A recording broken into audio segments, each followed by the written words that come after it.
All right, here we are with Sponsored by Nobody. We have an interview today. Gnome and their Kickstarter for Skulldiggers. You might remember Gnome as being the creator of Fellowship, that game we never stop talking about, that we never stop having fun with. My name is Devin, and today, of course, we have Peter and Gnome. So, Skulldiggers. That is going to be going up, if my calendar in the bottom right is correct, this Friday, April the 24th, right? Yes. Excellent. So this will be one of the interviews that happens the quickest to the actual air date. It's only like a couple days away. So I mean, it's also the only one I've got scheduled, so it might be the only one. We'll see. Oh no. All right. Well, could you introduce yourself, Gnome, and introduce Skulldiggers to us? Give us a brief kind of overview of what we're looking at. Hi, I'm Gnome. I write tabletop games. You may have heard from some folks who like Fellowship for some reason. Yeah, there's no prestige classing or multi-classing, so it's a very niche game. Yeah, it's so weird. Not that popular. No AC. I've also written Panic at the Dojo and Final Bid, both of which have elements in this new game, Skulldiggers. Skulldiggers is a dungeon-delving horror game about the horror of living your life paycheck to paycheck as a dungeon diver.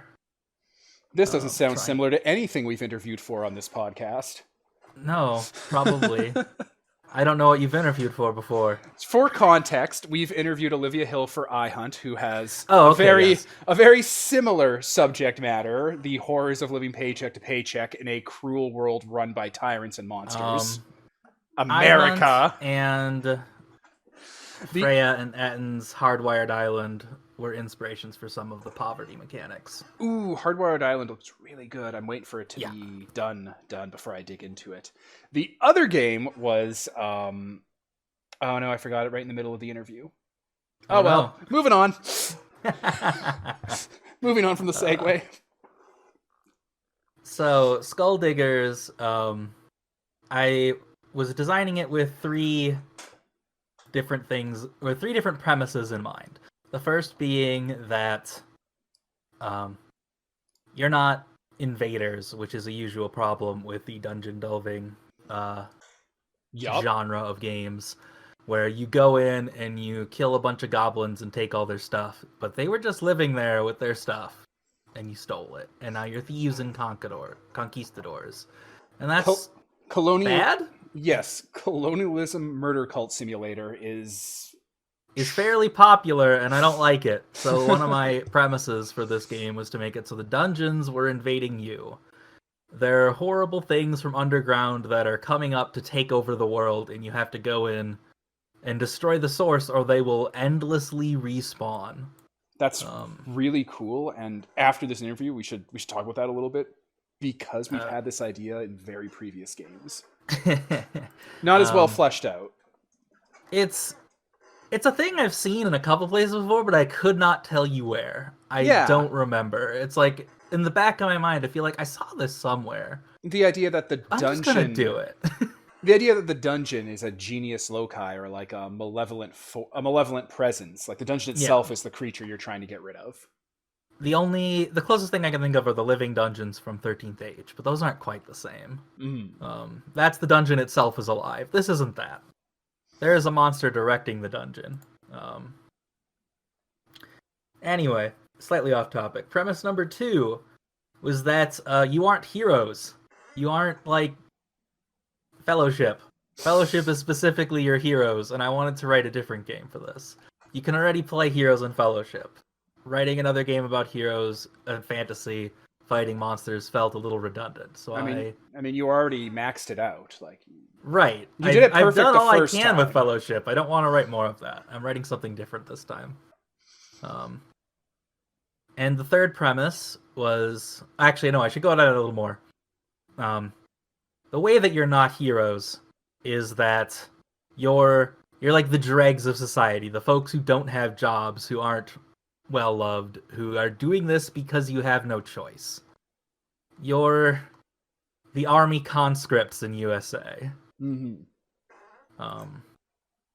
So you aren't well loved, but the service you do is still essential all the same. which has only become more relevant in the last month. I know, right? Christ. Unintentionally. But I've been writing this for like a year, off and on. I just started getting really hard into it the last 2 months or so. And it's some things are coming together in a weird way, but that's okay. I mean, it goes back to what we were talking about earlier with the other games we've had on here that are very much in this same thing. The word I think that applies is zeitgeist. Yeah. Because like with Skull Diggers and I Hunt, and the other two games I was thinking of was Disposable Heroes and Brinkwood, the idea that certain people do jobs everyone makes fun of, but it turns out those jobs are essential for the community's survival and they don't get any respect. And the idea that living in a poverty money society is a nightmare, like it's all coming to a head because that's why all you developers I'm writing for the time I live in. Oh yeah, all of you developers are making these games because that's literally what's happening to all these people. They're metaphors for the trauma of being alive in the current age.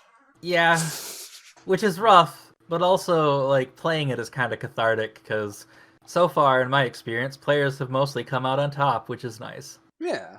Um, I want to say, well, not segue, but while we're talking about kind of the overview of the game, I remember this very specific conversation I think you might have had on Twitter about the three sort of phases the game goes through. Like there's a phase for adventuring in the dungeon, for prepping for the dungeon, and then for like dealing with stuff in the town the dungeon's afflicting. And that's actually really interesting to see it kind of, broken into those scales. Yes, that was premise number 3. Oh, shoot, sorry. No, that's perfect segue. So premise number 3 is I wanted to capitalize on something that Dungeons & Dragons 5th edition promised in its playtest and absolutely failed to deliver on. Yeah, they walked that stuff back real hard. Yeah, they wanted to. In the playtests, Merles was promising that, hey, we should have the game so that way characters are equally good at exploring, combat, and dealing with society. I think it was like diplomacy or something. I don't remember exactly what they said. The three pillars, quote unquote. Yeah, the 3 pillars was what they called the concept. I still have, and then they did nothing with it. I still have people on Twitter saying that D&D is so good because of the 3 pillars they have. I'm like, what? Yeah, the 3 pillars, where combat is 95% of those 3 pillars. I know, right? It doesn't work. They put all of their beans into the combat basket. But look, you can do a high school romance game in D&D. It's whatever you make it, Gnome. God, that frustrates me. Anyway, D&D gripes aside, I could gripe about it forever, and I've been meaning to write an essay someday. Screaming, howling into the void, triumphant. Someday. Anyway, back to this game. So the 3 pillars were society that I decided on, which the same ones promised there, but I renamed them because I wanted them to be more consistent. Mm-hmm. The expedition, combat, and society are the 3 phases of the game. Mm-hmm. So, in order to make a character who is equally good at all 3, every character has a different playbook for each. Mm. Your warrior roles determine how you play the combat game. Your explorer roles determine how you play the expedition. And your citizen role determines how you play in society. And every character gets one of each, and which one you choose for which doesn't influence the others directly. Nice. Like, if I pick to be the bully in town, that doesn't mean I also have to be like something muscly and brawlery in my other roles. I could then be like the chef and the trickster over in combat and expedition.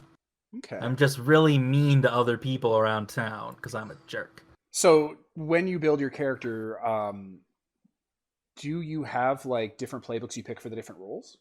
Yes, I have 8 for each role. Nice. In the base game, and there will be more later. There won't be more to start with in the base game, but one of the things I also want is a little bit inspired by like XCOM and other similar games, is I wanted a tech tree in this game. So the society game is all about improving your village and unlocking new things, and extra roles are one of those things you can unlock.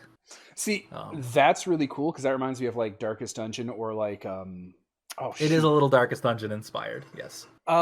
Kingdom Death, the board game. Yeah, okay. Where, like, Hmm. after you're done doing the run, you go back and you have to start, getting your adventurers and your town streamlined a bit here. Unlocking new things for it and new processes for them. Yeah, I'm a little bit inspired by various legacy games because I always like that when sometimes later on you unlock things that completely change how you play, Mm-hmm. and I wanted that in. So that's why this is also going to be my first game with two separate core books. Oh. One for all the players with all the base stuff that you start the game with, and one for the GM with all the unlockables. Because I don't want the players to see that stuff. So you're encouraging for this game for there to be, like, asymmetrical information. Yes, for sure. There Cool. are a bunch of things that I want only the GM to know, like the various types of monsters and their abilities and stuff. I want the players to find that out through play. But also, different factions will join your village as time goes on, and I'd like the players to not know what they're dealing with until they figure it out in play. Okay. Um, Has any thought been put into, like, I don't want to say replayability because it's not that big of a concern with games, but, like, a common thing I ran into in, like, D&D spaces goes kind of like this. Someone's all talking about how they want to run like Lost Mines of Falandor or whatever, that module that everyone gets for D&D. And then someone goes, well, some of my players have played it at, like, cons or, like, gaming stores. So I want to run this module, but they already know all the twists and turns into it. So I'm just going to not let them play because they already know everything. Now, people in the D&D server go, that makes sense. And then people who, like, are human beings are all like, well, wait, you're just going to kick this guy out of the fucking game because he had the misfortune of having fun with the fun game previously in his adult life? How does this idea of the asymmetrical information kind of, like, has there been any thought put into, like, massaging that, like people coming back playing in Skulldiggers in, like, other campaigns or coming in from, like, online games or in-person games, still experiencing that figure out for the first time when they play um, again? I mean, part of it, that's part of why I want to have a lot of different options available. So Okay. that way, when you go through, you won't necessarily run into all the same things again. Okay, so it's kind of like And if just you do, then that's okay too. all It's right. fine if you fight the same boss twice. Is there, like, with a wide variety of things? I know in Fellowship, for example, you tend to give the readers and the players a lot of different options for, like, Horizon, the Overlord, the bosses, the threats that could possibly be there. So it is actually pretty hard to encounter the same stuff, in the same sequence. Is that kind of philosophy still going to be there in Skulldiggers? Like these kind of, like, factions or variants? Um, kinda, yeah. Okay, Like, I'm still working on some of this stuff. of So, course. um, but basically, okay. So to fully understand exactly what you're asking, you're wondering if there will be enough variety to keep people interested if they replay and try things differently. Yeah, Um, kind of like and how when I think yes, that there should be, because I intend to have the base game is going to launch with 4 different types of enemies, and I don't even know how many factions I'm going to put in. I'm probably at least 10, Mhm. and you aren't going to run into all of those every single game. Well, that's And perfect then. each faction of enemies is going to have like 3 different bosses and like 10 different basic enemies you can run into, which you can run into in different groups and patterns. So Yeah. like, I'm not sure that I feel like that should have enough variety. No, that makes sense. It's kind of like, again, Fellowship's my reference point for this, where it's Hmm. like, you have the Machine Army, the Corruption Army, the group, the organization, and the Horde, And the Titans, yes. and the Um, Titans. There they are. that's all of them. And yeah, that's similar thing going on here, but not quite the same. Um, this isn't a powered by the apocalypse game. I'm redesigning from the ground up from like first principles here. I am super glad you said that because that segues into the first question. After we're done, this has all been the overview. I'm ready for the first question. What system are you using? What would it be similar to? What should people be expecting going in? Um, fucking nothing. It is not like anything else that I know of on the market that I can tell. Because I designed a hell of a grab bag of a game, and I'm not exactly sure how to describe it beyond you should play it. Yeah, I've read over the playtest documents you've been providing us. The idea that the combat section has randomization, and the randomization Yes. gets less randomization as you move on to the different phases until it's actually static once you get to, I think, society, right?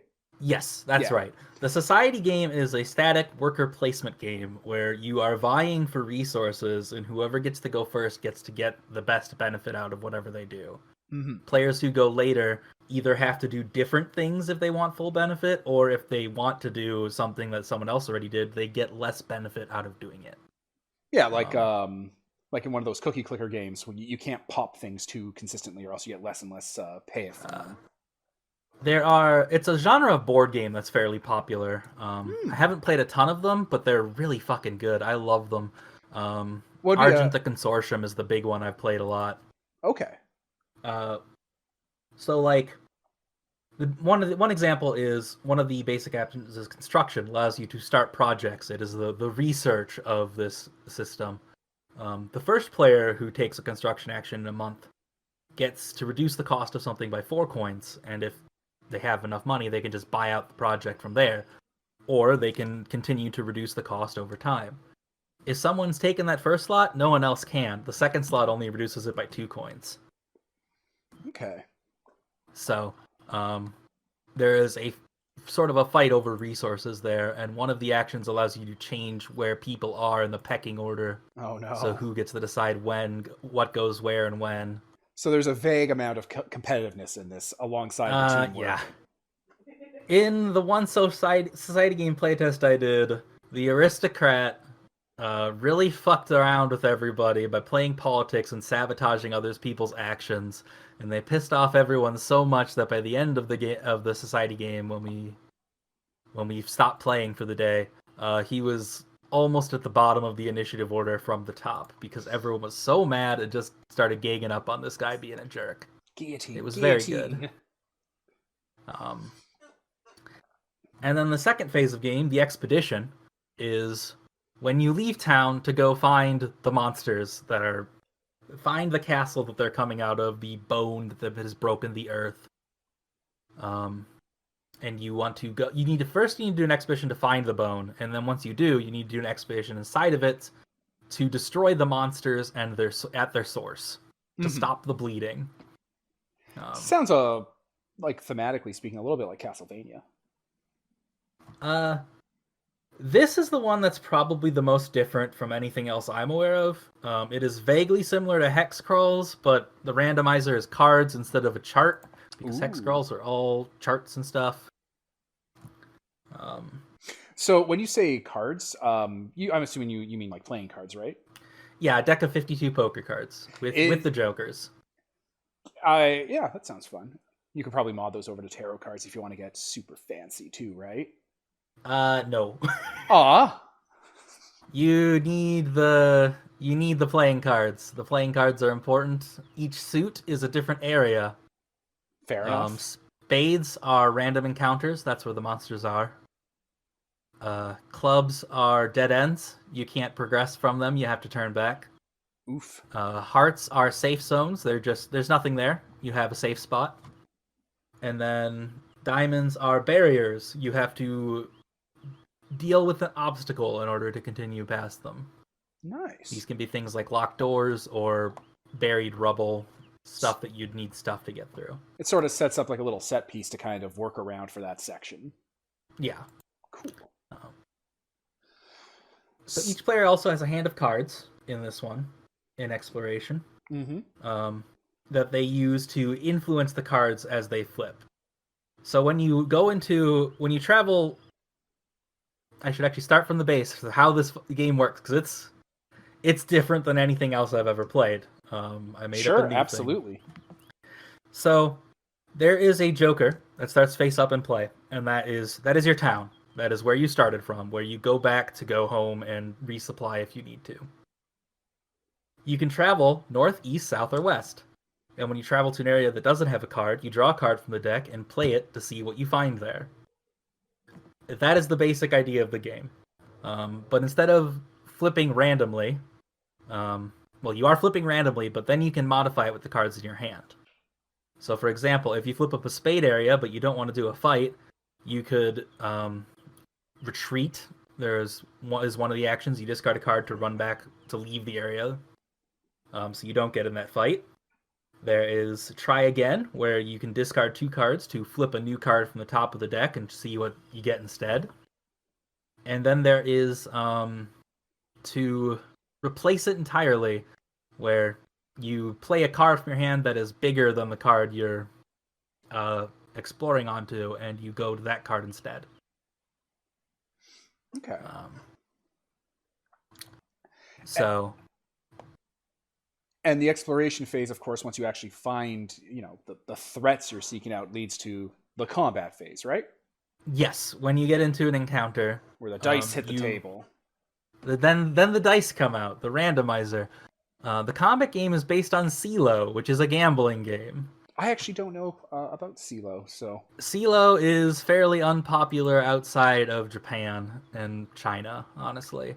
Okay. I only know it because of the Yakuza games, and I was like, oh, this is a really interesting randomizer. I should probably The Yakuza games are make this work. Great for that. They're little mini-game packages. So CeeLo is a 3-dice gambling game where the core premise is you're trying to score a point. Whoever has the highest point...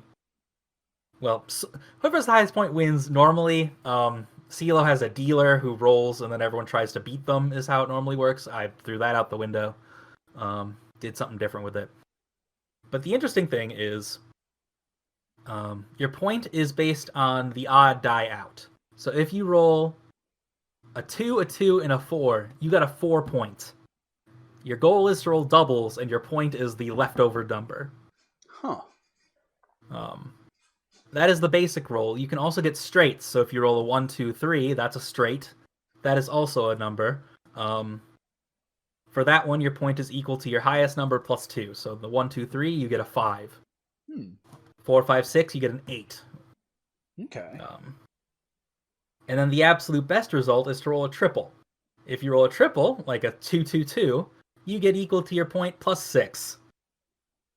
So at 2, 2, 2 would also be an 8, equal to the highest straight possible. In combat, everyone is basically in a big old clusterfuck where they're trying to beat each other up, and whoever rolls highest is the one who gets damage dealt. Everyone has a target. You're trying to beat up your target. If you fail, if you roll lower than your target hits you. So counterattacks are actually more likely to cause damage than you are to actually hit your target, because you don't have to win to deal counterattack damage. Sounds like a fray. Yeah, it is meant to be very chaotic and messy and dangerous. Swingy, yeah. Don't get into a fight with monsters. They might stab you. Or eat you. Stabbing is honestly something very few of them do, because I'm trying to make these monsters very spooky. Yeah. They do things like eat your memories instead. Oh, it's going to be like that, is it? Mm-hmm. Oh, boy. Or they hug you and then explode. I have an enemy that does that too. Because that was one of my favorite moments in Dark Souls, is finding those things and being like, oh, fuck you. Well, Dark Souls 2 specifically had the exploding mummies that made my life hell for a little bit. You know what's funny? I've played Dark Souls 2. I don't remember those guys. They're at the bottom of the rat well. They've been excised from my mind. Oh, yeah, no, I remember. Yeah, you hit the bottom of the well, and those little guys start showing up from the water, right?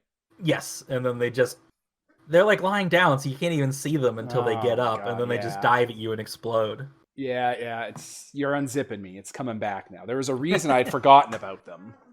Right, because it's very traumatic. So I wanted to invoke that feeling in players, too.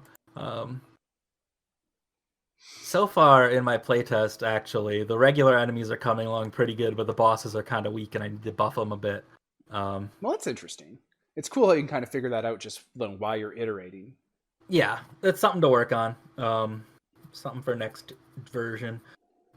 But yeah, those explosion guys, for example, did a number on the crew, and then they went and they basically killed the boss in 2 turns. And I was like, well, that's not right. Um, I'll work on it. We'll come back to that one. We'll come back. We'll figure it out. All right. Well, that's a pretty good overview of the 3 phases of the system and kind of what you're going to be working with, in there. So let's go back a bit to, we were talking about bones coming out of the ground and monsters that eat your memories. And I should probably explain the premise of the system. And explosion creatures, and you were talking about how nobody likes the players and hates them. So let's talk about the themes of the game, what the world looks like, and the kind of thrust that brings the player characters into the scene. So the world building is centered entirely on your small village. If there's stuff beyond your village, it's irrelevant. Like the important thing, like the town from Diablo. Yeah. Something goes bad. Diablo, something goes goes bad bad dungeon, for instance, where the only thing that matters is the keep at the edge of the dungeon. Yeah, something goes bad in Tristram one day, and you just keep going into further and further into basements until it becomes a nightmare. Yes. Gotcha. You could. There's other places. The people supporting your village come from somewhere. Mm-hmm. But they don't matter. You're not going to those places. You're stuck here and must protect it. This world, I have a few different working theories. Whichever one you want to embrace as the Marrow Master is up to you. Mm-hmm. The exact canon one depends on your game. But one of the examples is that this village is on a planet of a dying god. The entire planet is a god's corpse. So the monsters are little pieces of it coming back to life. Oh, no. Is one of the theories. The bones that break out of the earth are exactly that, the bones of dead gods. Another theory is that there is some society below the earth that doesn't wish to stay down there and is attempting invasions one at a time. Just little forays, and maybe something greater is coming someday. Mole people. This is all a prelude, like Pacific Rim situation. Mm-hmm. Eventually there will be a triple event. Yeah, exactly. Or the mole people are littering. They went on their own adventure to get rid of the dungeon, and when they finished destroying and killing it, they threw it in the garbage, which is the surface world. Something like that. Mole people are honestly too mundane for the things that are in there. I'm going full-on eldritch horror monsters with these. That's really metal. The currently most fleshed out of the 4 factions that are going to be in the base game are called the Facade. They are imitations of human society. They look like us, vaguely, if you don't look too carefully. If you ignore the monstrous parts, and if you don't mind the smell. They're humanoid, they're pale, they're often faceless, they have unusual body structures that are vaguely humanoid, but not quite. They wear clothes, they craft weapons, they have their own villages. Their bone is actually like a castle or a government building, and then they sprout up a village around it that you have to disable before they establish themselves thoroughly. Oh, God. So there is an aspect of a ticking clock, too. If you don't deal with this fast enough, it gets much more irritating, I'm guessing. Yes. If you deal with the bones immediately, they're relatively simple.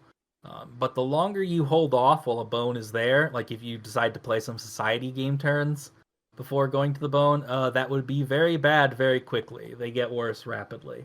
So here's my question. They start sieging the village. Here's my question about that, just as a first blush thought. Is there any sort of incentive in the game for delaying going to the bone? Like, if it matures more, does the, rewards or values inside ripen? Not currently, except for the fact that killing more monsters means you get more stuff. Because monsters have stuff. Oh, boy. But not directly. That might be something I might consider. Generally, the reason you'd want to do it is if you wanted to, heal up or finish a project before you go out. Okay. Because you don't recover naturally. You have to spend time in town healing. So if a second bone pops up while your party is still half dead, you might be in trouble. That's so it sounds like ticking clocks are a big deal in this. A little bit. I don't have Forged in the Dark clock specifically. No, but But thematically, there's thematically, yes, time is a pressure. there is a threat, an existential threat, and it's ticking down on you every day you're not swinging a sword. Yes. You've gone to total war with the Earth. Or whatever is coming out of it. Mm-hmm. It's something, it's terrible, it's trying to kill all of you. And you're the unfortunate saps who are expendable enough that you're being sent in to deal with it. You've talked about that, how the player characters are not they're not enshrined culturally as some sort of necessary thing. They just do it. Like you're people who don't have better options, so you kill things. Yes. You get paid for it. There is someone who is hiring you specifically for this, the aristocrat around town, basically the guy who owns the village. And they're hiring someone so they don't have to do it, and you're basically picked because you're strong and a bunch of... And expendable. Yeah. So that's exactly how Fallout 1 starts, actually. You get chosen by the aristocrat to go out and save the town because you're big, dumb, and expendable. Yeah. I mean, depending on how you pick your stats in Fallout, but yeah. I mean, that's what he thinks of you. It's clear the Overseer does not respect you until you show up and blow him in half at the end. That's the canonical ending of every Fallout 1 playthrough. So, the different types of things cause different types of problems, and they also aren't friendly with each other. Really? So the different threats actually what's that called? EVE, enemy versus enemy themselves? Yes. Cool. In a standard situation, you'll never run into that. But tabletop games aren't about standard situations. They're about how things get weirder and go wrong along the way. Yeah, well, that sets up a lot of really interesting kind of scenarios if you have a village that's already under siege. If you can somehow make up a scenario where the aristocrat's like, look, there's another bone that has sprouted up. You're not supposed to wipe it out. All you gotta do is clear cut a path between the two so the monsters walk into each other on the way to the village, and that'll buy us time. Something like that. Something like that. I don't really know the specifics. I'm just throwing ideas that came to my head out there. That sounds engaging. That would be a fun thing to do. Yeah, that one concept that the monsters aren't all, patting each other on the back is it creates a lot more variety. Yeah. So like the four factions, I mentioned the facade. There's also the ivory, the rust, and the what was the fourth one that I have in the base game? I have them written here somewhere. 1 second. My brain is leaving me. Goodbye, brain. I know, right? The shadow is the last one in the base game. Yes, thank you. There is as Peter just posted in the chat, there is I had a list of things in a previous draft, but 2 of them I'm removing for scope purposes to keep the game more reasonable for core, and I might put them back in later, stretch goals and stuff. I mean, that makes perfect sense. That's what people come to your games for. A nice, solid, structured base game, and then the expansions bring in more and more options that totally change it. So, like, the 2, one of them I'm going to put as a stretch goal right from the start. It's going to be the first one, is for the loam things, which are plant monsters. Oh, thank God. There's not enough plant dungeons out there, actually. And then another one would be brine things for your standard below-the-sea Cthulhu monsters, because who doesn't love creepy crustaceans with tentacles? Spiders and power armor that breathe underwater. Yes. The other 3 in the book, though, the rust things are organic metal, very Evangelion monsters, or very Evangelion-inspired. Like biomechanical? Robots with biomechanical parts, yeah. Very like Gigery. A little bit, yeah. Which is funny because you say the monsters fight each other, and in the comics, Xenomorph 5s, they actually do the same thing. They're like ants. Well, the idea here would be if 2 different rust bones were to break at the same time, they'd work together. Mm-hmm. Because they're from the same, hive. They're from the same hive, yeah. Yeah. The shadow things are they don't follow our laws of physics. They're unreal, illusory, strange. That's where the monster that I mentioned eating memories comes from. They're like not quite all the way here, so what we perceive is their shadow pressing up against our world or something. Their bones are very Escher-esque. Okay. Or Dali-esque. And then the last one was the Ivory, which are the bones. They're the skeletons. Oh, thank God, normalcy. Yeah, they're honestly the most normal of the bunch, because all they do is hunt in packs. Yeah. Just get They're just wild animals, mostly. a bunch of smiley boys with metal hats on. Just some skeleton dogs, some floating skull storms that constantly scream at you. You know, the usual. Not enough games have floating skulls, to be honest. It's true. They're important. They make Castlevania what it is. I feel like they were the staple of everyone's childhood, and they don't show up nearly enough in RPGs. So, these 4 types of enemies will fight each other if they meet each other, which the most likely way that it happens is you can actually recruit some of them into your village. What, seriously? Like in Persona and Dragon Warrior? Yes. Oh my God, that's super cool. There are 3 types of each thing. There are the beasts, which are mindless and cannot be converted. They're mostly animals, but not always. Yeah, the shock trooper type. Yeah. They can be tamed, but keeping them around is just asking for trouble. They can be tamed in the way people now try to tame bears. Yes, I was going to... Yeah, bears would be a good example. Or like a tiger. Like you could kind of make it do things, but like if you stop paying attention for a bit, it could just as easily eat your face. You could never tame a tiger because tigers act exactly like a house cat would. So if you ever see a tiger like play with someone and then eat them, that's what a cat would do. It's just not big enough. Yeah, cats actually really do that. People complain about petting a cat until it bites them all the time. Yeah. If a cat could, it would definitely eat you. It's just too small. Right. And also it enjoys the beneficial relationship of scritches and free food. Mm-hmm. That's cool with the shock troopers, that they can sort of you can sort of do stuff with them if you happen to have the opportunity arise. One of the different factions around town, their goal is to try to tame beasts. With the intent of then sicking them on a different type of thing that shows up. Yeah, that's like a whole character archetype right there. That's amazing. That's something that someone in our games one of the factions wants to do that. That's their goal. That's one of the people you can find around town. It can go wrong, like if they catch a thing and bring it back and it gets out, that's suddenly a big problem.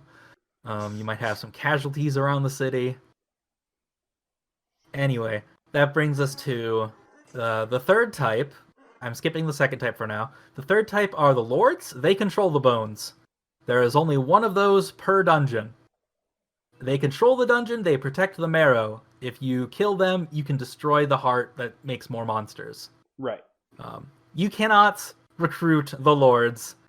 The bone is everything to them. Yeah. This whole invasion plan is their idea, it's their goal. They'll never work with you. Yeah, this is even the intelligent ones. This is their first bad place. They don't want to screw it up. Yeah. Like, destroying you is their job. That's what they're here for. They're not convertible. Which brings us to the actual ones that you can recruit, which I'm going to write for every single one of these types. They're called callers. Their job is around town, or around in the dungeons. Their job is to direct the beasts, basically. They're the ones who would lead sieges on your town if you left a bone be. Oh, they're the management, basically. Yes. They're intelligent. They have their own goals, separate from those of their lord, although most of them will serve the lord without question, because the lord is scary. Yeah. Very powerful. And for every one of these callers, I'm going to have both their combat stats and their stats for, if you recruit them, here's what they do around town. That's super cool. And also, here's the tech that they give you access to. Here's the things that they want to do. Oh my God, that sounds really... That sounds like, you know, those kind of really complicated video games, like Rifts or RimWorld or whatever, where if you play it a way no one else does, you unlock weird, unique things. That's what that sounds like. That's super cool. That is my ideal. I want to have weird tech trees that vary based on what you recruit. Yeah. If you bring a Forge Walker, which are like Pyramid Head on fire, they're blacksmiths for the facade. If you bring one of those home, suddenly you have a hyper-competent blacksmith who can make things that no human ever could. What does that get you? Right? He's just walking into town being like, you guys still use iron? Or if you go recruit from the facade, also the puppeteer, a person who mind controls other people. What does that do to your city? What problems is that going to cause? Is that going to solve the aristocrat? Can you mind control him with the puppeteer and make him no longer a problem? What is that going to do? What if they mind control you? What if they've always mind controlled you? So the callers, I'm gonna have fun writing their factions. That isn't in the current playtest yet, but that's something that's high priority for me to write once I get everything more. I mean, you've given once I get the core systems in place better. You've essentially given everyone absolute permission and right to make the callers and the emperor like Queen Beryl's court. Yeah. Like that's all that's going to turn into within 5 seconds of the PDF going live. It's just going to be Sailor Moon, and it's going to be amazing.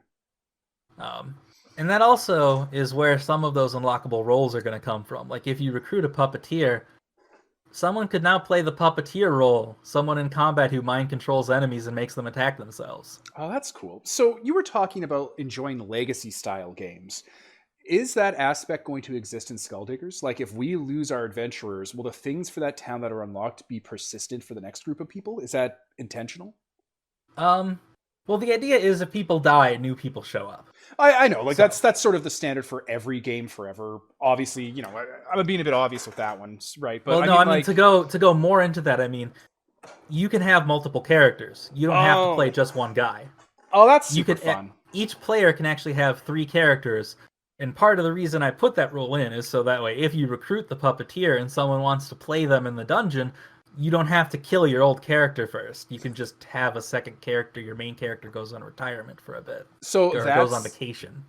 That's something I've really been wanting from a lot of these games we've been playing recently. The kind of built-in premise that you have a small group with you. It's not just, 4 people. It's like 12. But who is pursuing their own agendas and their own passions changes from arc to arc. Yeah. That's amazing.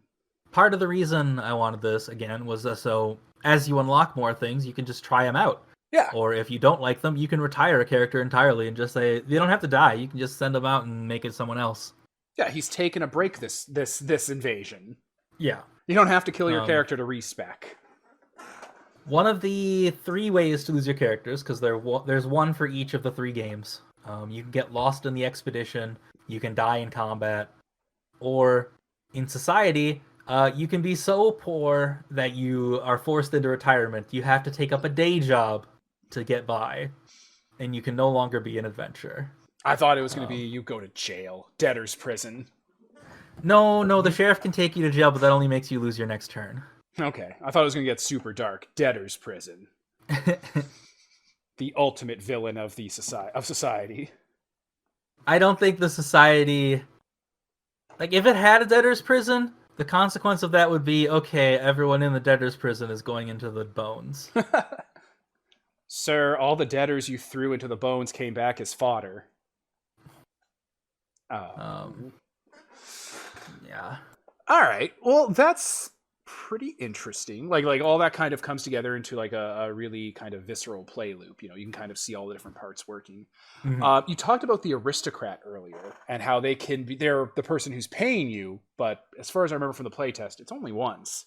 And they're also an obstacle of sorts while also being your employer. Can you tell us more about the aristocrat? The aristocrat is a son of a bitch. They are the richest person in town. They own you. Quite literally. And you defying them has societal consequences. They can actually ruin you. Their job is to basically be the nemesis of society that makes it difficult for you in that part of play as well. But at the same time, you can't really get rid of them because otherwise you have no income for clearing out bones.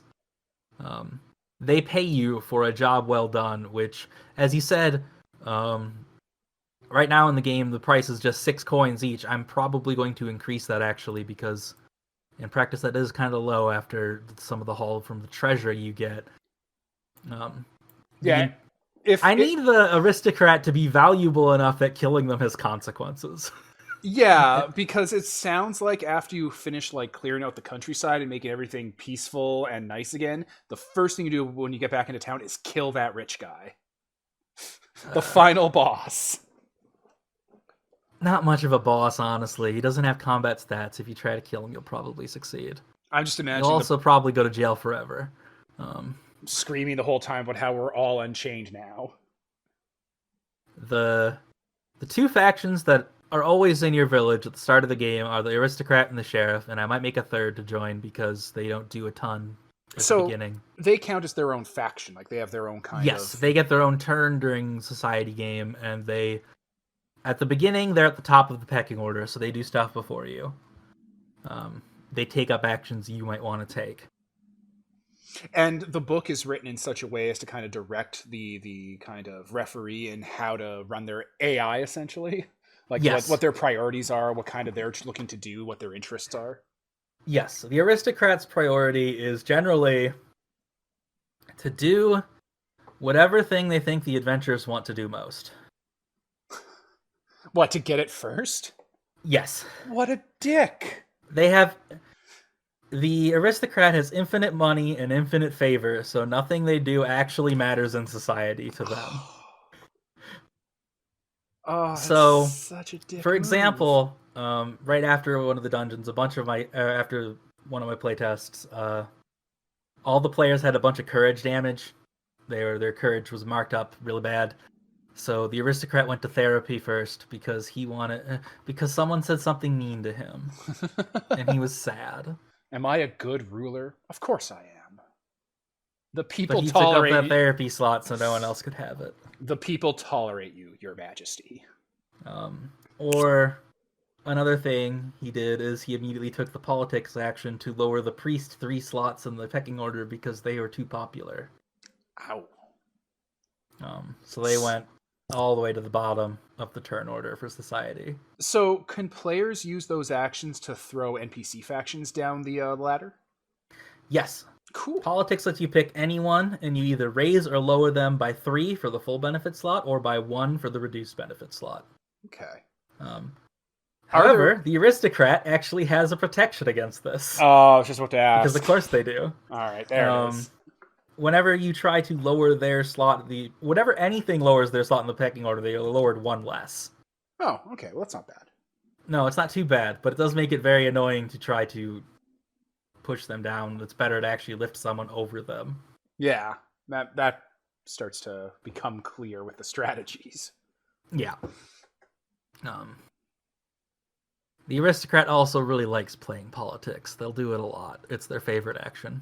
Oh, no. The sheriff is also not intentionally rude to the Skulldiggers, but if they have nothing better to do, they'll usually take the work action, which gets you money to help you survive. Which players need also. Right. They're just helping her out on town and being a good sheriff. You can't begrudge them for it, but the fact that they start at the top of the pecking order and will take probably the most valuable action for not dying almost every month is bad. All right. And as more factions... They also don't need the money. They're actually on the aristocrat's payroll. They don't have a lot of money each month. They can only spend 2 coins, but, they also will never run out of money either. Yeah, they're in no existential crisis. Yeah, not like the players sometimes are. So that brings up another question. As more factions get introduced to the town, they all get their own turns. Do they start eating up actions? Is there like a downside to getting factions inside town? I mean, the downside is that the more folks are on the pecking order, the less there is to go around. Yeah. But that's part of where the projects come in. Doing construction can unlock new society actions around town.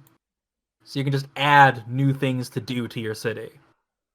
All right. Which, will help combat the fact that there are more people competing for those actions. Can you tell us a bit about the other potential factions you can get, other than the aristocrat and the sheriff? I have 2 currently written and a couple planned for other things.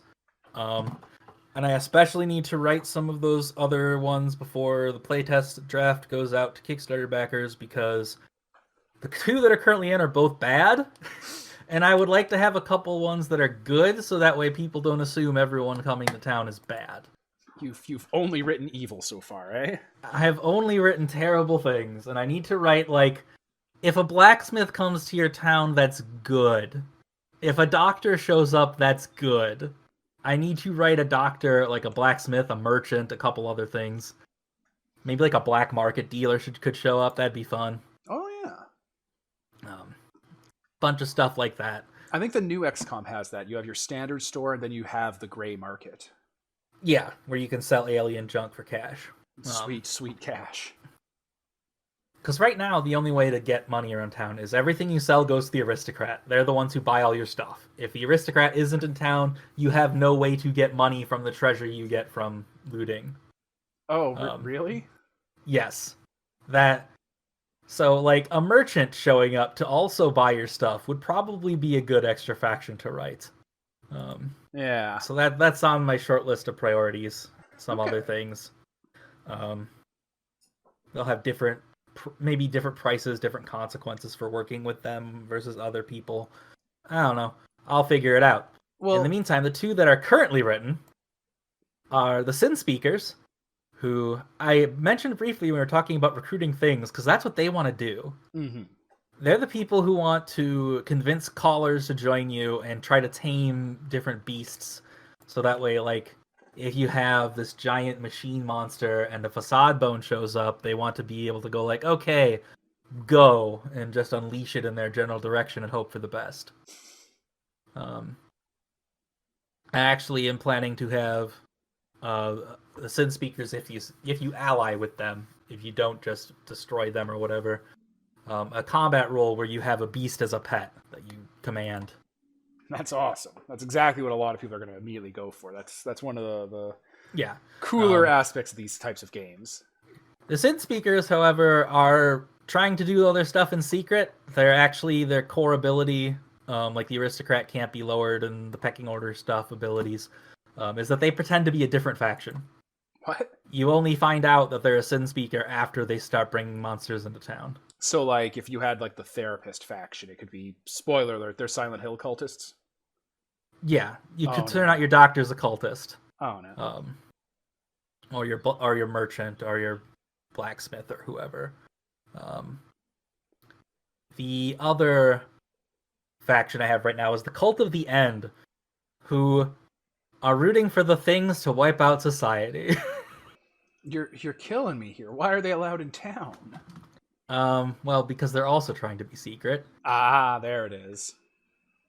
They're a cult. They're not overt about it, but yeah, their belief is that humanity's time is at an end. We had so a they're good run. Going to try to make things worse. Like we were talking about how if you don't deal with a bone quickly, it gets worse very rapidly. One of the things they can do is delay the people noticing a bone for one turn. Oh no. So they're trying to make things worse. You want them gone as soon as you can find them. There is not currently a way to remove factions from the game, but I'm definitely gonna add like an execution platform project. That was the next question. How do you stop this? Yeah, there isn't one written yet, but it wouldn't take me very long to write it. But yeah, there's gonna be. You can get the tech to execute, folks. I think it'll start as a project only the sheriff can initially do, but if you befriend the sheriff, they can let you work on it. Okay. The sheriff isn't in any hurry to build the execution platform, though, unless, say, a Cult of the End is revealed to them. Then they might spend the next couple months building that. All right. So, speaking of the different factions you can come into town that like aid the players, you're talking about recovering damage stats and resources and kind of being prepped for the next exploration and siege. How deadly is the game? How battered are players expected to be from like scene to scene? Currently, not deadly enough, actually. Players are actually very powerful right now, and I want to make monsters more dangerous. In the current draft, players have mostly been doing fine. Like I said, the fight with the explodey guys was the most dangerous so far, and that was a regular encounter. People took a bit of damage. Um, it was about the expected amount. I'd want 2 or 3 fights to be kind of dangerous. Going for like 6 would be really bad. Um, and I want the boss fights to be more dangerous. Right now, they aren't. That's something I need to work on. So The how, plan is I would like them to be very scary.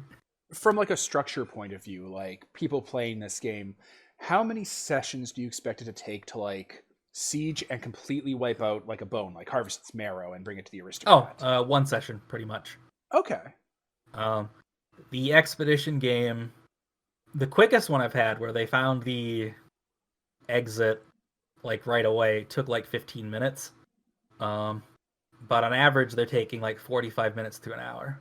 And that's just for one bone. You wiped it out. That's for one expedition, and you do 2 expeditions per bone. One first to find the bone itself, the entrance to the dungeon, and then a second to explore the dungeon. And the dungeon is more dangerous than the wilds around it. Yeah, that tracks. So, with lost my train of thought for a second there. We're going for session length, like the expected beats and time it takes. So I'd say probably like 2 hours per session would cover and both your expeditions, all the fights you get into, and then maybe another hour to do society game before some society game time before the next one shows up. Yeah, a chance to kind of see the consequences of the adventure. Yeah, because you gotta do your research, get your tech in, recover your damage, spend your money, live your life, that kind of thing. Mm-hmm. There are a couple different ways to determine exactly when a new bone shows up in the book. There is a pure random way where you just roll the dice every turn, or after each society action, and if you roll high enough, a bone shows up. Or you could do it with cards, where you take ace through king of one suit, and after each society action, flip a card. If it's the ace, a bone showed up. Otherwise, keep going. Right. Which means at most you'd have a year between bones. Okay. With the dice, the number I picked, I don't remember exactly, but it's like a roughly 20% chance per roll. So after like 5 months, you can expect to have one hit, but it could also hit immediately, or it could take forever. Right. You might go like a year and a half or 2 years even of calm society, which would suck because then you have no income. Yeah, so if a lot of time goes by between, eruptions, so to speak, can players is there an advantage or a great disadvantage to that? Like, can players leverage the society and exploration game for something to kind of take advantage of that drought? Currently there isn't anything. I hadn't considered the expedition game as something to do outside of Bones, which I probably should have. I could probably maybe an expedition to the next town over for stuff would be a cool thing to do. I should write some stuff for that. But that'll be for later. In society, one of the actions working lets you get money. You can do that to try and stay afloat. Players can lend each other money to spot each other if they need it.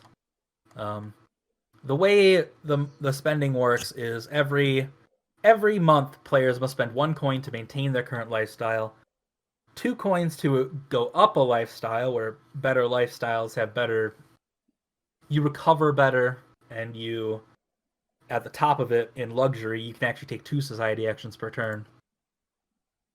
Or if you spend nothing, you go down a slot. Oh, God.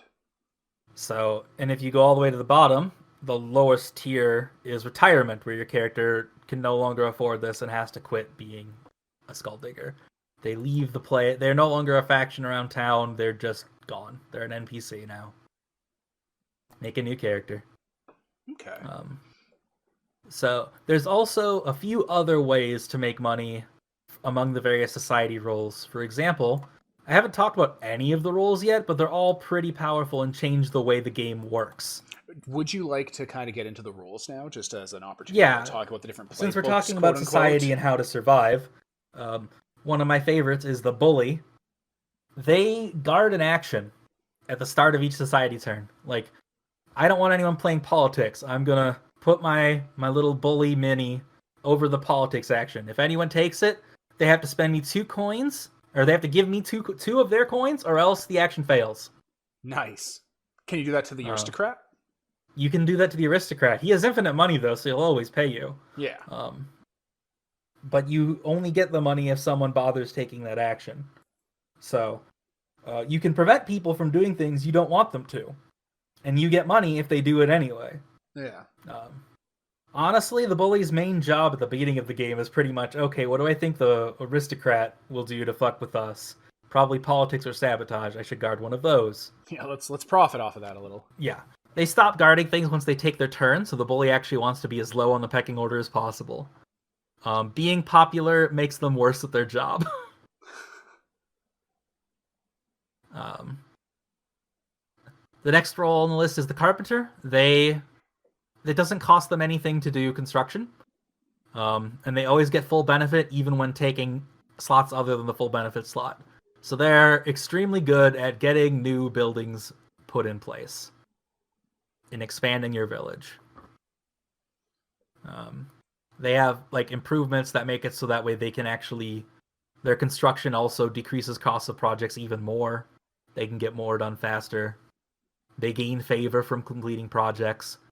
So they're all about the tech tree. That's super, like, we have players in our group that would like just bite right into that. They love that kind of gameplay. The sort of tech tree, managing the construction projects, making things more efficient. Like, I know a lot of people don't really enjoy that because it sounds like it's like the numbers game, but like it's so satisfying. It's so satisfying. It is so satisfying. I'm writing it because I want that. I want that. So the carpenter is there to be, I'm not gonna play all this politics nonsense. I'm not do this subterfuge. I'm an honest worker getting work done. That's their society role. There's the diplomat who's extremely good at negotiation, which we haven't even brought up yet. But negotiation is how you get other factions to do things you want them to. Like you can talk to them and strike deals. Like, hey, that aristocrat's really fucking with us, so I'm gonna negotiate with the sheriff to see if we can figure out a way to deal with them, kind of thing. Like if you want that execution platform built, you could go negotiate with the sheriff, for instance. Okay. Or if you figure out someone's a sin speaker, maybe you want them to build more animal cages so you could bring back some beasts next time you're out in a dungeon.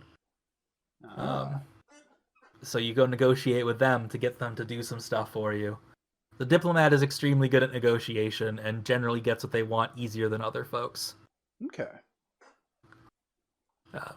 And then there's the noble, who is aristocrat too. Except as a player this time. Oh no, he's the baby overlord playbook. So their benefit is the aristocrat likes them. As long as they don't piss off the aristocrat, they gain 1 favor for free each month. Oh, nice. And also, whenever they play politics, they also gain 1 favor. So they just get a bunch of extra favor, which you can use to, like I was telling you about reduced benefit slots and no benefit slots, you can spend favor to get full benefit anyway. Which is difficult for most roles to achieve. The main way to get favor only gives you 1 favor per month. So playbooks, and it costs 2 favor in order to make a reduced benefit slot into a full benefit. Oh. So that sounds like a resource that's valuable. It is very valuable, yes. And the noble basically gets it coming out of their ears for free. They're farming favors from the aristocrat. Yeah. But if the aristocrat goes away, the role suddenly becomes a lot weaker. But that's okay, because you probably have bought a couple improvements by the time you murder the aristocrat. The inevitable countdown. Yeah. There's the nurse, who is really good at healing other players. They can take the therapy or hospitalized society actions to do extra bonuses. They gain favor whenever they do it, and they can remove additional scars from players. Hmm. Scars being when you take damage, sometimes it has consequences, because without consequences, this would be much more boring. Um, Scars are basically the way that I have all the 3D games interact with each other. If you break an arm in the dungeon, that has consequences. Yeah, it's going to be hard to take the work action in society, right? Um, it doesn't currently. I should make it do that. That's a good idea. What it does currently is it makes you heavy. Heavy is a drawback tag. You can only have one heavy item, period. Uh, if you are Oh. heavy, that is your one heavy item. Oh, yeah, I see what you're saying. Yeah, you can't carry anything when you have or you can't carry much when you have a broken arm. You can still carry the small things like your coin purse and all that. But you can't bring the big item. You can't carry your Buster Sword anymore. Um, there's the priest who I mentioned briefly before. They can get a second society action by commanding their followers to do stuff. Oh. It costs them one favor to command their flock, but that gives them a second turn at the cost of one favor. Are favors interchangeable with players? Like, can they trade favors with each other? They do not. It's just a token you have. It's Oh. just a measure of how much people around town are willing to do things for you because they like you. There's no favor trading. Okay. No. The priest gets extra favor from doing philanthropy because that's what priests do. They help out around town and make themselves popular so that way they can command people better. Okay. There's the troublemaker who gets the unique token mischief. They can spend mischief in order to make other people's actions worse. What, like downgrade them? Yes, downgrade them from a full slot to a reduced slot, or if they're already in a reduced slot, to a no benefit slot. So And their job is to mess with other factions, basically. yeah, like not just PC, but NPC factions. They're supposed to kind of bust them up, right? Like the aristocrat. Maybe they're making them less good at sabotaging somebody. And then the last of the society rules is the vagabond. They do crimes.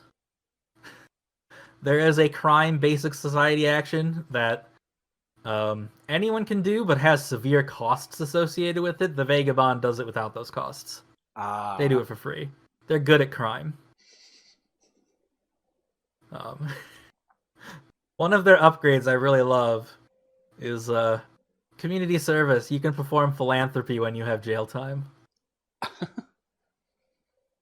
So they can do actions even suffering the consequences of other actions. Yeah. Doing crime is one of the ways for the sheriff to throw you in jail. They can only throw you in jail if you break the law by doing crime or sabotage, and the sheriff both hears about it and doesn't like you. Those are all things that have to happen for him to throw you in jail. The vagabond is very good at pissing off the sheriff and being thrown in jail. So, are there rules in the exploration and combat portion? There are 8 of each, yes. So to go to the expedition, we have at the top of the list the boss, who has minions. They just get 3 extra employees. Oh, nice. Who can help them explore faster because they can go in different directions and travel with different people. In Expedition, each player has a hand of cards. All of your minions have a hand of 2 cards also. And they're better at retreating or trying again. Or they have different benefits, each one. So as the boss, your job is to basically have a bunch of minions to carry all that heavy stuff that the other guy can't carry anymore because he broke his arm. They're very good at holding lots of stuff. Then there's the chef, who makes resting better. When you rest, you normally have to mark food. If you have a chef with you, only the chef marks food. They feed everyone. Oh. They have enough for everyone. Mm-hmm. And on top of that, whenever they rest, they additionally get some other bonuses, like they also calm. And they have a bunch of upgrades to do different things. Something that they don't do in the current build, but they will in the next one, is when resting, they can give people like temporary hit points. You can make them feel better than 100%, so they can take an extra hit without consequences. That seems super valuable, considering how much resting factors into this game. Actually, in practice, so far, resting is factored in very little, which is why they're going to get this buff. Ah, So far, we've had very little reason to rest and heal. Maybe beyond like once or twice per expedition, which is too few. So the chef is going to get some buffs so that they can have more reason to rest. needs a bit of balance then to make it a little Mm-hmm. more aggressive. There's the exorcist who has wards that they can use to negate danger. They can protect the party from trouble. They can spend their wards to retreat for free or negate traps that trigger. So they just have protective abilities, which is nice. There's one of my personal favorites, the Grenadier. Their role is to destroy area cards. They can pick an adjacent space and say, that doesn't exist anymore, it's gone now. I mean, that's one way to deal with those obstacle cards.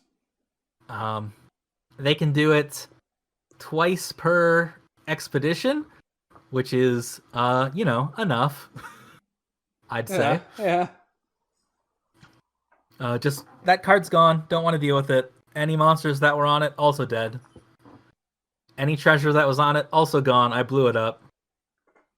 Everything there is gone. Now we have a free path.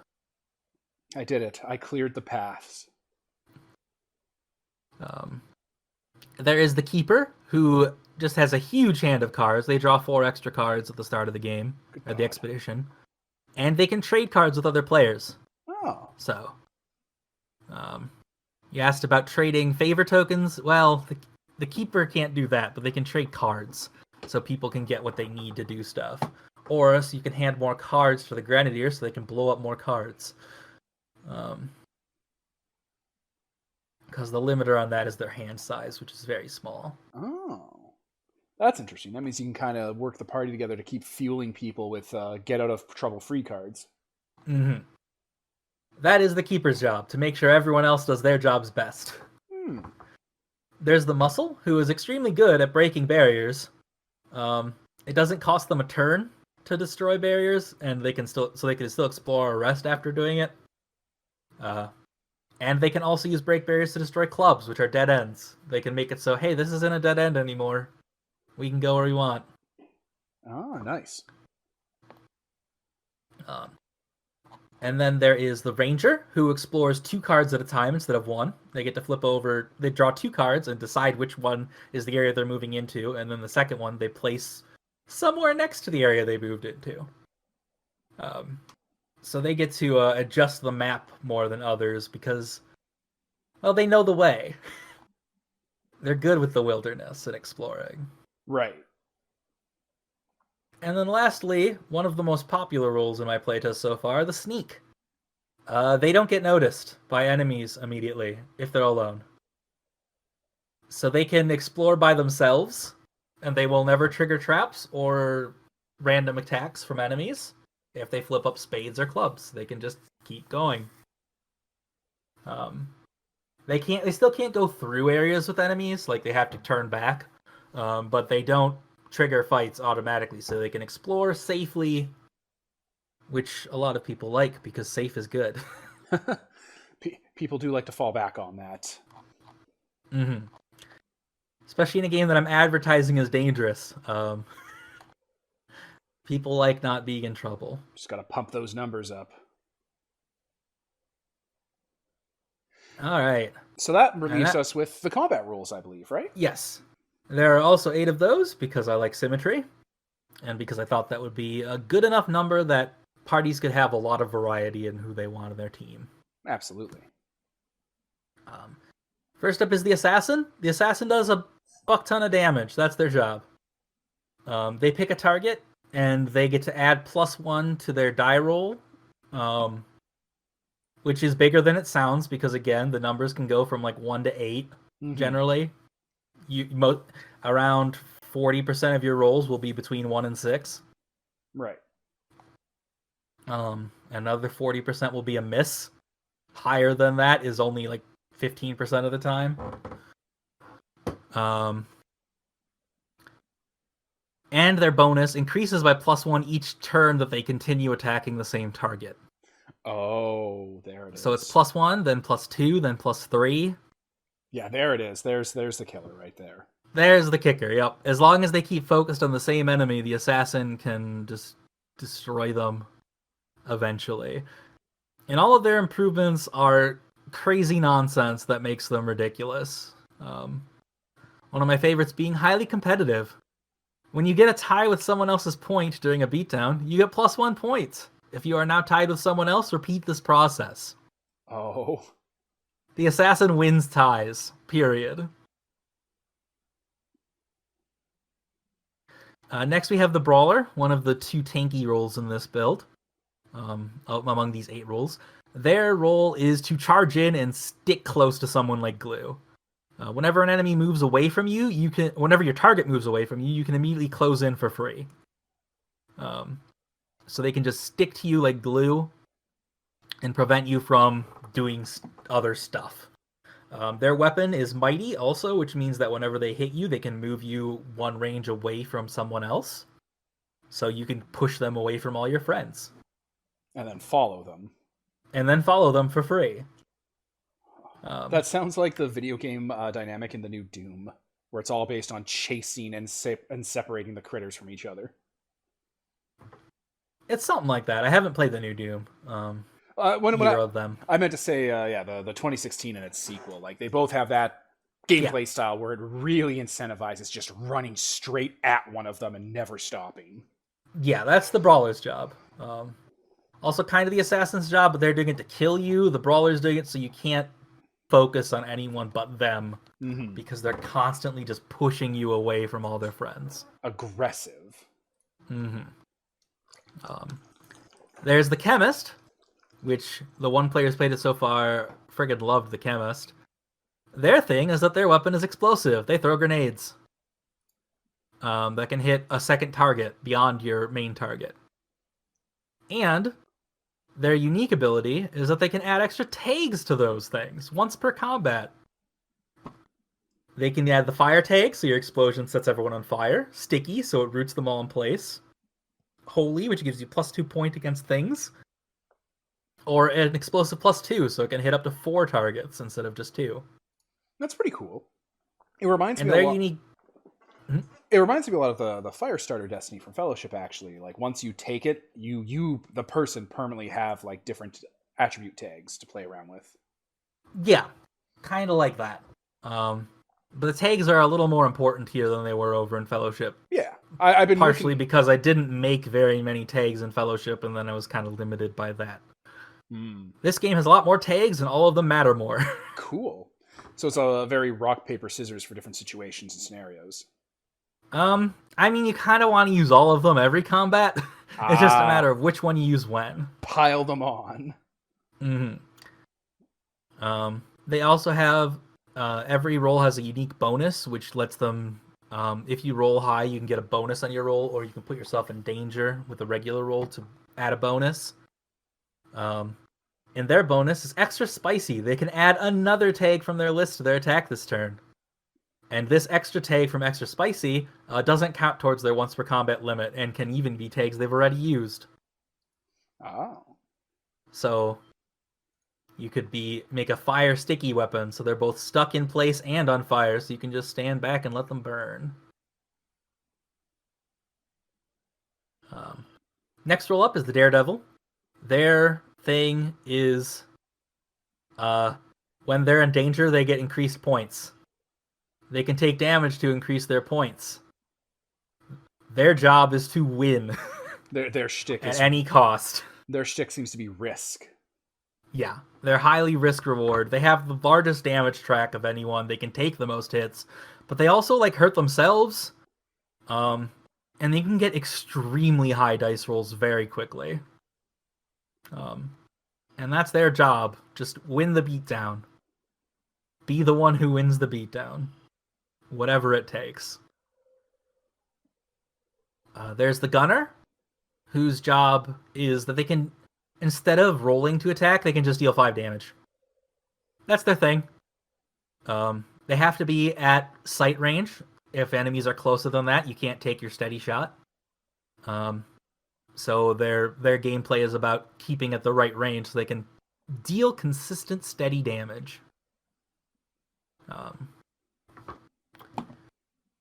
And if they do try the regular dice rolling, their bonus is deal 5 damage. They get it anyway. Mm-hmm. But only if they get the bonus. So there's a little bit... They still have reason to do the gambling. If you want to go for broke. But what are the generally, they can play it safe. Oh, and also their steady shot happens before the beatdown, so they can finish off weakened enemies before they even get to fight back. Oh, cool. What are the damage numbers like in this game? You mentioned, them. You've mentioned a few numbers already, like 5 damage from the gunner, and that being sounding pretty consistent. What are the number ranges looking like? Right now, like, I'm still working on it. I think I need to inflate them. But for example, like the boss fight that I played in a game I did yesterday, she had 24 HP with regeneration 2. And again, they killed her in 2 turns. Ouch. Well, yeah. Even through the fast healing. So I was like, okay, maybe if I like doubled that, she'd do something more. So that's what I'm looking at. Right now, how it works is I have monsters set to either show up in groups or in solos. And solo enemies have their HP scale with the number of players, whereas groups have the number of enemies scale with the number of players. So like the explodey guys that I was talking about a couple times now, they showed up as a pack of 5 because they're up against 4 Skulldiggers, so 1 plus the number of enemies. Oh. The boss had 8 HP per player, so actually, no, she had 32 HP, and they still killed her in 2 turns. Jesus. Ouch. So something I might be doing is make bosses so they're like 20 HP plus 8 per player, or something like that. What you could do is the bosses could be built into hard capped phases. So like, imagine this boss actually did have that. So they killed the first phase in 2 turns, and then they killed the second phase also in 2 turns. Yeah, just make it so that the HP bar that they have, like even if you do damage over the HP bar, it doesn't flow into the next form. It's done. So if you do 30 damage and it had 1 HP left, that is actually the solution I used in Panic at the Dojo. Oh, really? Yeah. Oh, that's cool. Bosses have that where they have a boss counts as you can give them any number of health bars, and they get 1 turn per round equal to their health bars. Oh. And when you drop them a current health bar to 0, you can't hurt them anymore this turn. Yeah, it doesn't overflow. You're done. There's no overflow. And they lose an action. That's really cool. They don't, actually, because of how the action economy of the game works. Oh. They don't lose their turns, they just lose their health bars. I guess that makes sense, because then by the time you get to the death spiral, the boss is pointless. Yes. Yeah, never mind. I don't know game design. Don't listen to me. Panic at the Dojo has a back and forth, enemy turn, player turn, enemy turn, player turn, until everyone has had a turn. Right. So to make a boss equal to multiple players, I gave them multiple turns. Yeah, that sounds really good. It's a good game that not enough people play because they haven't heard of it. Anyway, that's not this game, though. Are those all? A lot of that stuff is in the combat engine of this game, though. Yeah, you can. So if you want a preview of how this is working, it's not CeeLo. It is a very different dice engine, but a lot of my combat, theory is in the same place. You can see a lot of the shape of your different games kind of in this playtest. Like the tags from Fellowship, like just the tag economy is something that you see kind of just starting to come into its own in the 2nd edition. Yeah, it's tags are probably the only thing from the Apocalypse engine that are still in this thing. There was a draft like a year and a half ago of this game that was powered by the Apocalypse, but I hated it. I didn't like the direction it was going. So when I started redesigning it so each game was completely different, each section was its own rules, that clicked a lot better for me. Yeah, the 3-pillar design is intriguing. Like the idea that each game is its own kind of instance. Are those all the combat rules? Did we get to the last one? No, that was actually only half of them. Oops. My bad. Yep, that's fine. We got sidetracked. It happens. Yeah. I'll go through these next ones pretty quick. We have the knight, the other tanky one. They can taunt things. They can force an enemy to change their target to the knight. You know, and then they also have ridiculously good armor and defenses, so they're hard to hurt. They can actually their main weapon has the armor tag, which armor just blocks a hit. Normally, armor like you buy around town has a number of uses before it's used up and gone. Your roll's weapons do not have uses. You have your weapon forever, so the knight can block one hit every turn forever. Ah, there you go. So they want to draw aggro. Then we have the medic, who can heal allies during play or during combat. They get special healing items that they can only use in combat. And when they use items on allies, their dodge is increased by 2 for the turn, so that way enemies attacking them probably won't hit them. And lastly, we have the trickster, who deals courage damage instead of HP damage. Enemies whose courage hits 0 try to run away instead of fight. If that happens from other rolls dropping their courage to 0, they might show up again later in another fight. Enemies who ran away can show up again. The trickster has the special ability Terrorize. Enemies that run away from you will never show up again. So once they scare someone off, that's just as good as if you killed them. Okay. And that is the 8 combat rules. Very cool. It sounds like there's a lot of different ways to play the game. Like just from the fact that you have 3 roles, quote unquote, and then each player has 3, and then there's a bunch of players, and you can all kind of do different strategies. That's really appealing. Mm-hmm. Just in the core book too. Like just out the gate, it's built like that. Yes. I want there to be a lot of options from the get-go, and then more later because that's cool.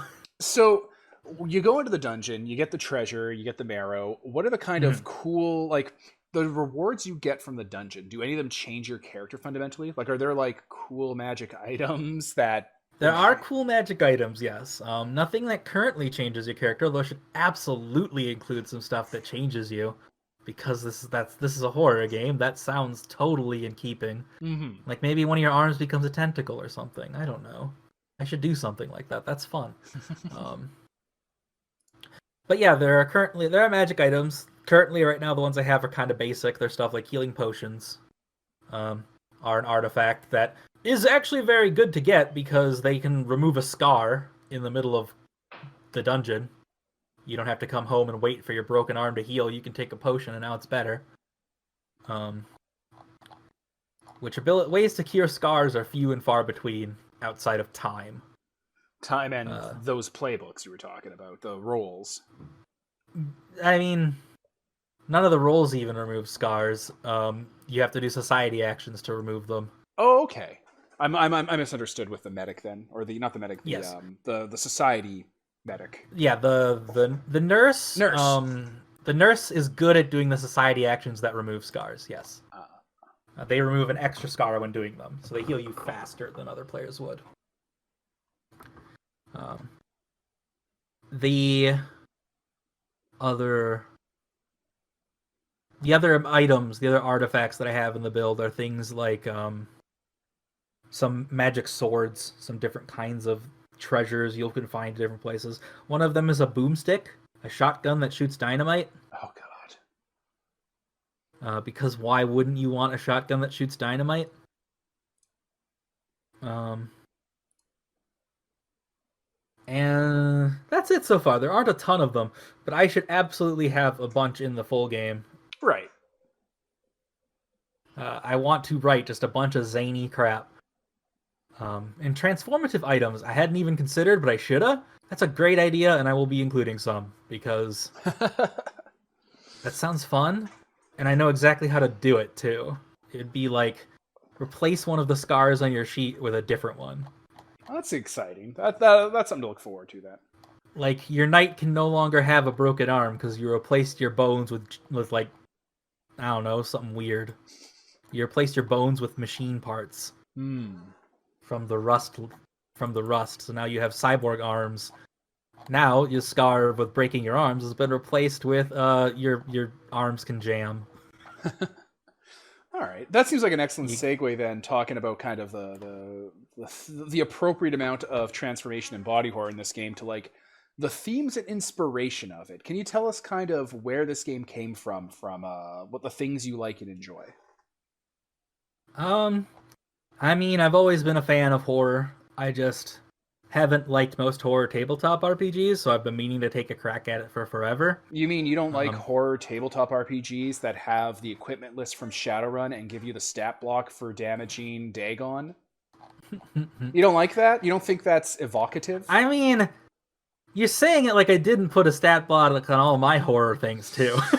You don't like doing gear shopping before you go do the dungeon crawl to I'm go also fight? doing that in this game.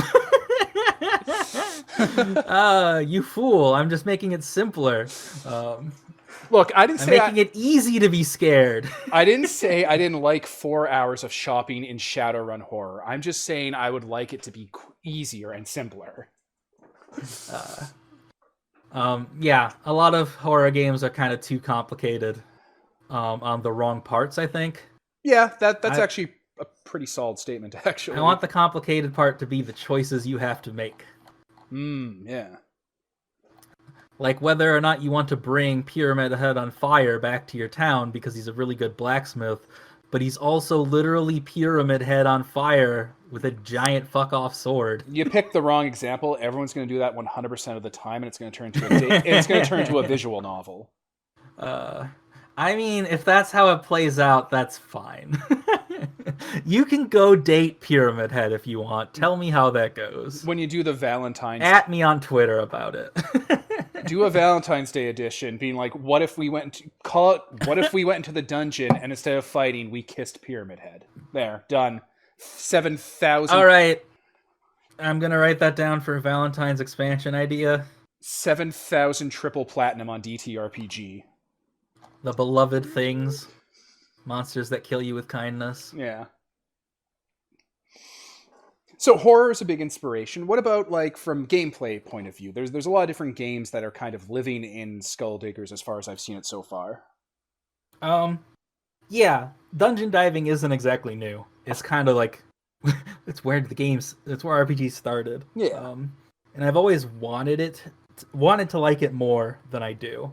So, at some point I wanted to take a crack at it, and I figured the idea for combining horror was honestly actually just Silent Hill in general, because I realized that those gameplay are literally just you're going into dungeons, solving puzzles, and then beating up a boss monster, and then you move to the next area and do it again.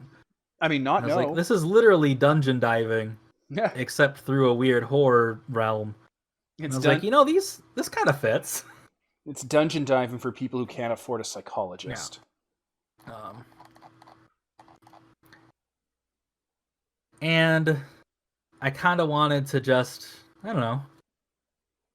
The 3 pillars thing is what led me to make it a dungeon diving game in the first place, because that was originally inspired by D&D. So I wanted to make a dungeon diving game. The part where it also became horror was where I realized that this would be a way to put a fresh spin on it. That other people aren't doing as much. A lot of people write horror games. A lot of people write dungeon games. There are very few that are both. And like the market for it's kind of blowing up as far as creative stuff goes. Like Darkest Dungeon's the perfect example. Mm-hmm. People really like it. I've played through it a bunch. I've never beaten it. I have also played it a bunch and also never beaten it because it's too long. I just stopped like probably halfway through the game. There's a point where it just gets too hard, which I'm fine if that also happens here in Skull Diggers. If you play for a while and never really end your campaign, eventually it's just like, we don't play more because we've seen all there is to see. That's fine by me. We did it. That's the full experience, the same as it is with Darkest Dungeon. We extracted the joy from it. It's done now. Yeah, that's perfectly fine. It's also part of why the game is designed as in this sort of episodic way. You go on your expedition, you defeat the bone, and then you go back to society, and then you chill out there until the next one shows up. It leaves a very clean division between points of the game. Yeah, that's also really appealing. Like, one of the things that reminded me a lot of was Mouse Guard. If you've played that, oh I shoot, of have a course whole. you. I'm sorry. Sometimes I forget. Sometimes I Yeah, I'm in a forget. All campaign right. of that's being posted on the internet. It's a I pretty know. good game. I know. I feel silly. It's all Anyway, good. the one thing that really appealed to me about the three pillars kind of division is, yeah, Mouse Guard has the player GM turn, and we ran through that in our game, and it was actually really interesting because every single game you play does it, but Mouse Guard was one of the few games that actually bothered to codify it. Yeah. And honestly, it's probably my favorite part of Mouse Guard is the player turn, GM turn division, where the Yeah. GM runs a mission and then once the mission's over, or not always once the mission's over, sometimes in the middle, player turn. Players, what do you want to do? Yeah. You run the mission, What are then you doing with your extra time? yeah, you do the mission, then you run your lives Mm-hmm. and the It's fallout. very good. So Skulldiggers is borrowing a little bit of that with the society turn expedition dichotomy. Yeah. Because though there are three pillars, it's really just the two. Yeah. You're in society or you're out on an expedition. And then sometimes you'll have combat during expeditions. Sometimes you might have combat in society. End of the Like game if when those you beasts that a Sin Speaker was kidnapping broke out of their cage and killed their owner. the end of the game where you all ritualistically put a round in the aristocrat for team building. Team building exercise. And then you take all his money Yeah. and live in his house. You know, as you do. You say you were him the whole time with the puppeteer. Well, the puppeteer can only mind control two people at a time. That's not going to work. So it's going to be it'll be the two people who come up that day to say that you're probably not the aristocrat. You're like, no, tell him no. And then two other people show up. You're like, tell them no. Yeah. Do you have any more questions? Because I think I am running out of things to talk about the game. Because it's cool, many but I've said so many things. I know, it's great. You've been carrying this interview. It's been perfect. A lot of times I worry that I overtalk, so you've just been doing great here. So, moving away from inspirations, we've already kind of gone over that and what Skulldiggers is doing. I want to pivot now to the Kickstarter, if that's all right with you. Oh, yeah, sure. So, we've already talked about when the Kickstarter is starting. It'll be this Friday. And April 24th. Yeah, April 24th for people who have calendars and are in the future. How much are you looking to raise for Skulldiggers? This will be $11,000, which is... USD, right? Yeah, US dollars. A little high, but it's what I need. I need about $5,000 for the fixed costs just to make it, and then the rest is honestly going into taxes and fulfillment. Right. I don't have the stats on hand, but is that comparable to Fellowship Second Edition, or is that a bit above or below? I think my goal for Fellowship was 8,000, but it also blew through it to like 22 or 23,000 at the end. Look, people really like Fellowship. You're just gonna have to It's a come to good terms game. with it. It's really good. I'm not gonna be upset that people like Fellowship. It's good. I just wish people love my other games as much. That's okay. I know I have a best game. That's fine.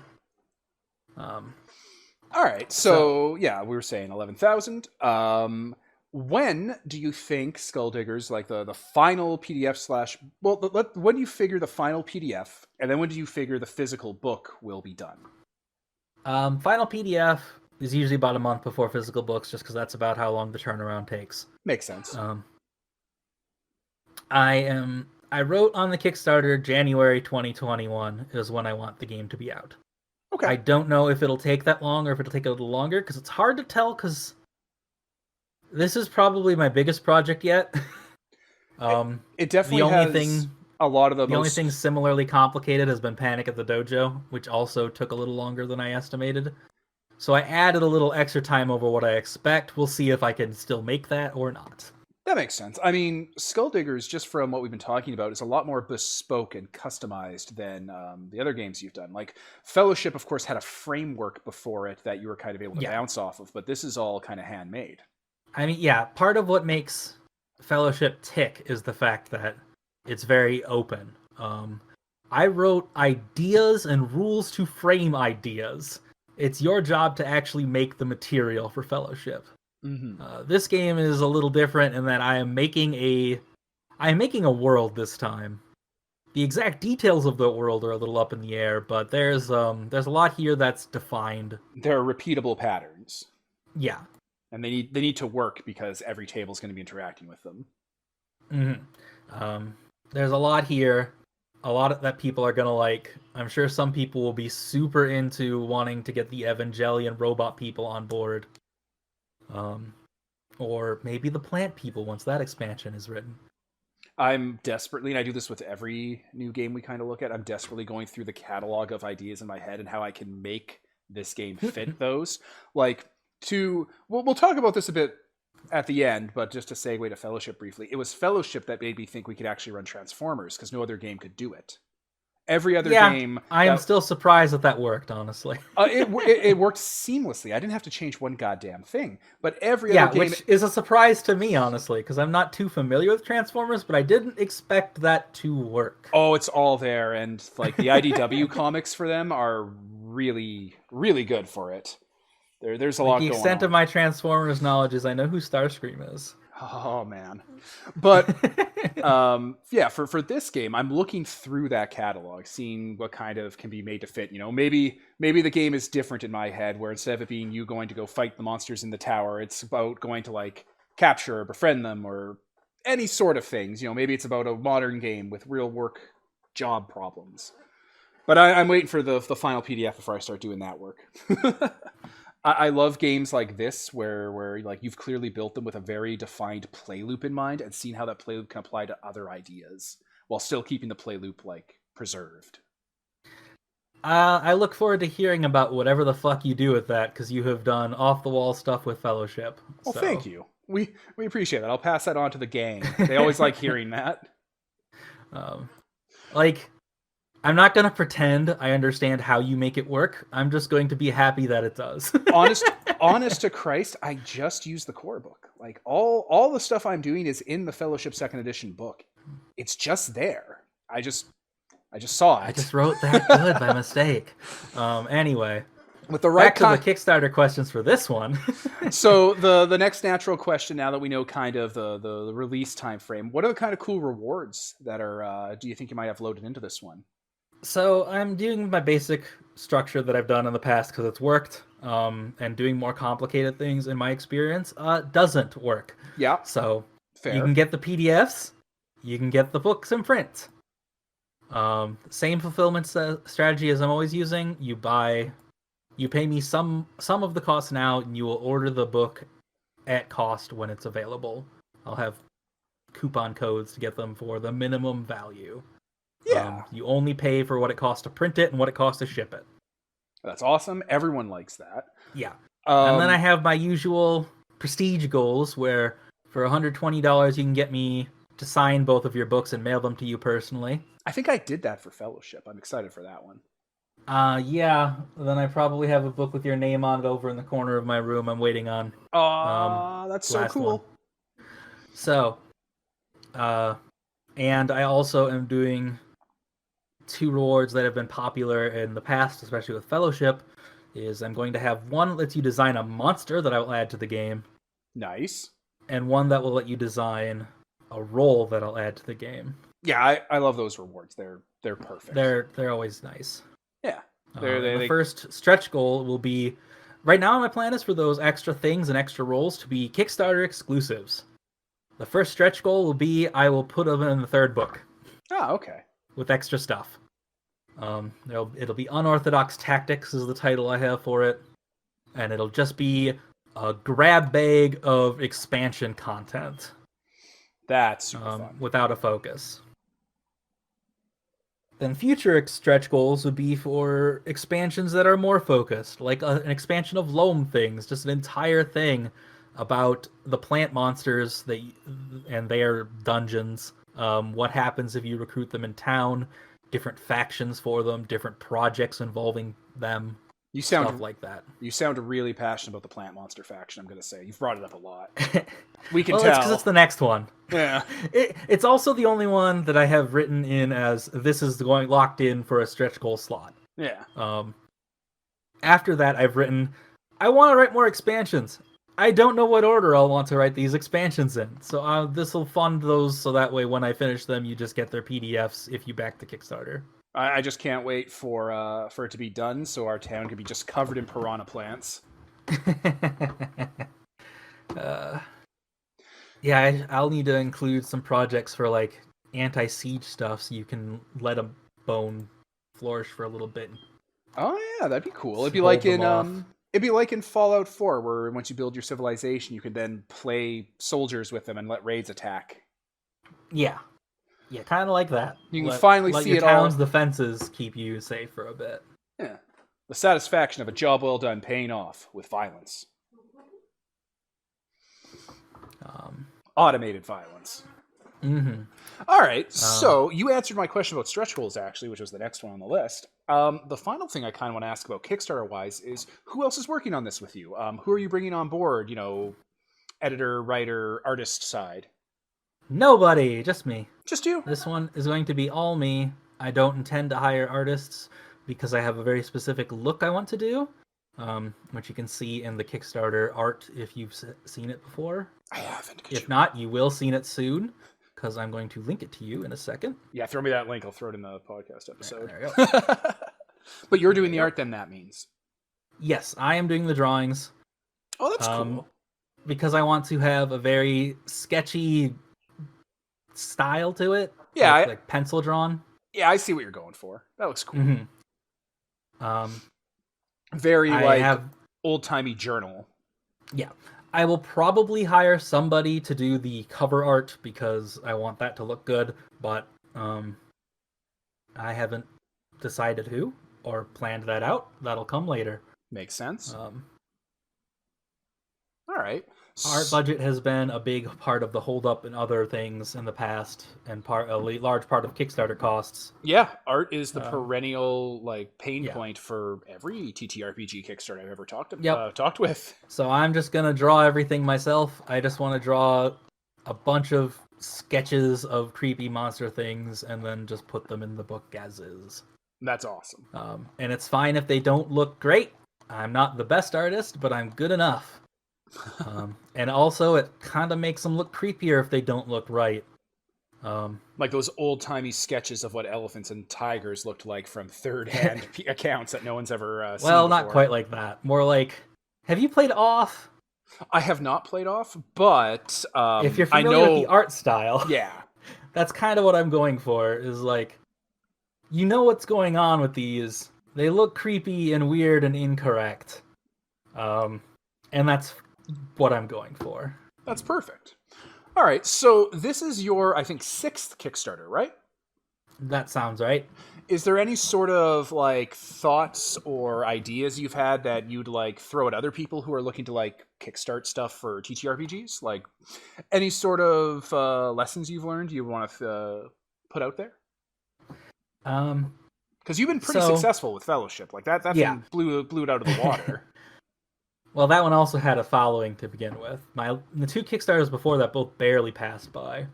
Final Bid and Panic at the Dojo just squeaked by the finish line. They still funded, though. They did fund. You're doing something. I have yet to have one fail, so I'm still doing all right. My main thing, biggest piece of advice, always put more time in than you expect to actually need. If you think it'll take you 6 months to write thing, tell people it'll be done in 9 months. Because it'll probably take you 10 or 12. Give yourself a little buffer time, which again I'm doing with this one. I don't expect it to take a full 9 months like I have planned, but it might. It very easily could. I have a lot I want to write here, and work output can be inconsistent. Things can come up. Life gets in the way all the time. And also keep it simple. Keep the scope of your project on your project. Don't make it wider than that. Like I was saying before, while it would be nice to have stuff like t-shirts or playing cards specific for your thing, the more stuff you add to your project, the more difficult it will be to actually finish all of it. Coordination during fulfillment is something you do have to keep in mind. And lastly, word of mouth is huge. Tell everyone about it. Literally everyone. Tell your mom. Tell your mom's friends. Tell your cousin. Tell your cousin's mom. Tell your friend. Tell your friend's dad. Just mix it up a little.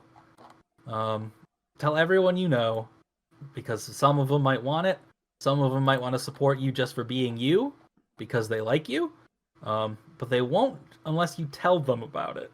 Mm-hmm. Word of mouth. They gotta know it exists. Publicity is a huge deal for these types of projects. Having a platform. Okay.